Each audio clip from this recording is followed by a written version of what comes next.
Have you ever said that you don't have enough time? Well, what if I told you that time is one of the greatest forms of wealth that God has given you? How you steward it will determine your legacy. Welcome to the final episode. We're going to discover how time is not just passing. It's a resource we're called to steward. It's wealth that can't be brought back, but can be invested wisely for God's glory.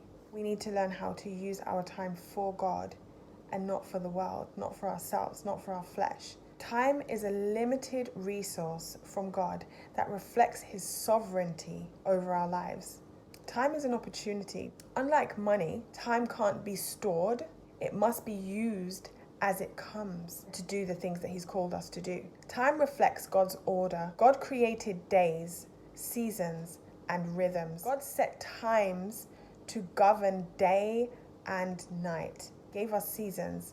He gave us a biblical calendar, gave us the new moons and the feast days so that we would understand when the right time, when the right hour is, when the right season is. Time can't be brought back. Teach us to number our days that we may gain a heart of wisdom. Time spent is gone forever.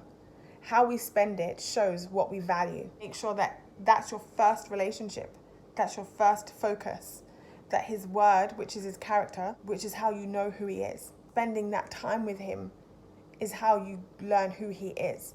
So many people say, oh, I know God, I know, but you don't know His word. That doesn't make sense. Those two things do not go together. In order for you to know God, you have to know His word because He is the word. How to steward time well. Start your day with God. First moments set the tone. The first thing that I do when I wake up is I pray. I thank God for the day. And then I read scripture. I don't want to do anything before I've done that. Something that we all do in the morning. We get up, we use the bathroom, we brush our teeth. Does that honor God? Yes. Hygiene honors God.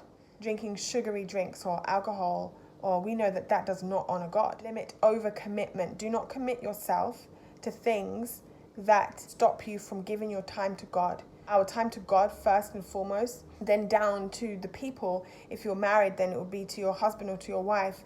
If you're a parent, then to your children, to your household. God is always going to tell you to steward your home before you do anything else. There is a time for everything. When God presents an open door, step into it. Time and opportunity collide and miracles happen. Obeying quickly bears fruit that it will bless us and bring forth miracles. Is there a practical change that you can do this week to honor God with your time? Choose one area to focus on. Your morning routine, social media, the Sabbath, and track your time. Be intentional and align it with God's priorities. I pray that this has blessed you. Blessings and shalom.